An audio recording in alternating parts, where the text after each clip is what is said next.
the runaway wife, in the quiet village of Umuokpara, where life flowed slowly like the nearby river, there lived a young woman named Nena.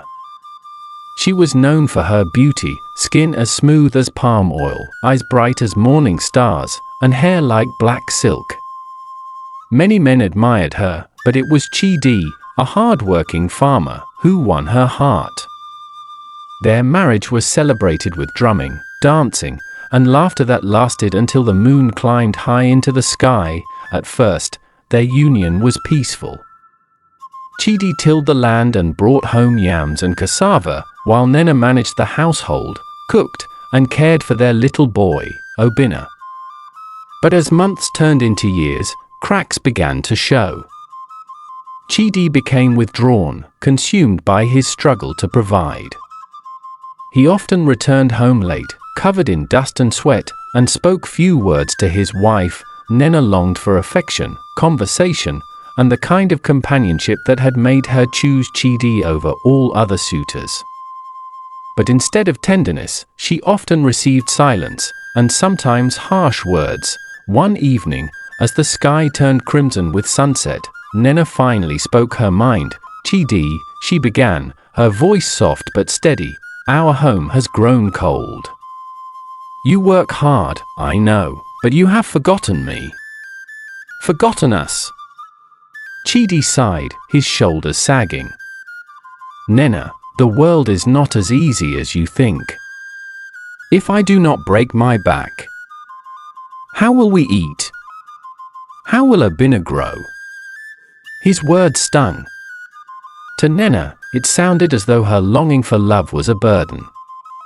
That night, she lay awake, staring at the ceiling, her heart heavy. Weeks passed, and nothing changed. The laughter that once filled their home vanished.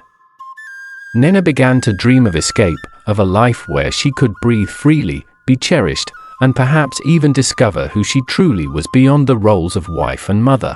One morning, before the first cockcrow, Nena made her decision. She packed a small bundle, just enough clothes, some jewelry her mother had given her, and a little food. She tiptoed past Obinna's mat, kissed his forehead, and whispered, "Forgive me, my child." Then, with trembling hands, she opened the wooden door and walked into the night. By the time the sun rose, Nena was far from Umuokpara. She boarded a lorry heading to the city, her heart pounding with fear and anticipation. The city was a different world, bustling, noisy, filled with endless possibilities. She found work as a seamstress and rented a small room. For the first time in years, she felt a taste of freedom. But freedom came with a price. Nights were lonely, and though she sewed dresses for strangers, her own heart remained bare. She missed Obinna's laughter, the smell of roasted yam Chidi often brought home, and even the sound of crickets chirping in their village compound. Meanwhile, back in Umuokpara, Chidi was shattered. When he discovered her absence, he tore through the village, asking everyone if they had seen his wife. Obinna clung to him, crying for his mother. Chidi realized, too late, that in his quest to provide, he had neglected the warmth of love. His neighbors whispered, some blaming Nena for her betrayal, others blaming Chidi for his coldness. Months turned into a year. Nena had built a life in the city, but guilt gnawed at her. She would often wake from dreams of Obinna calling her name, his small arms reaching out for comfort. One evening, as she watched the city lights flicker against the night sky, tears filled her eyes. She knew she could never truly be free until she faced what she had left behind. The next morning, Nena boarded a bus back to Umuokpara. Her hands shook the entire journey, her heart racing with fear of rejection. Would Chidi take her back? Would Obinna forgive her? Or would she be cast out forever? When she arrived, the villagers gathered, their eyes wide with curiosity. Obinna was the first to spot her. He ran toward her, shouting, "Mama! Mama!" His little arms wrapped tightly around her waist. Tears streamed down Nena's cheeks as she held him, her heart breaking with both relief and sorrow.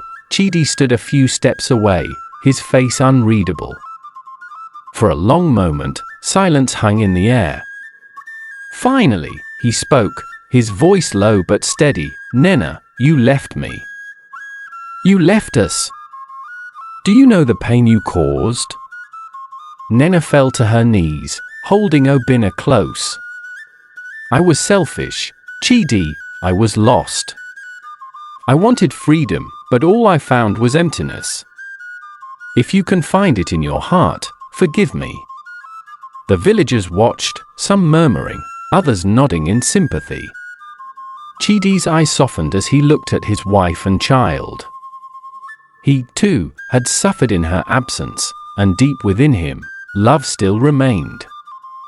Slowly, he reached out his hand. "Stand up, Nena. Let us try again. Not for you, not for me, but for him," he said, pointing to Obinna. With trembling hands, Nena took his. The villagers clapped softly, relieved that peace had returned to the family. From that day, Chidi and Nena vowed to rebuild their marriage, not with silence and cold duty, but with love, patience, and understanding. The story of the runaway wife became a tale in Umuokpara, one that mothers told their daughters and elders shared with young couples.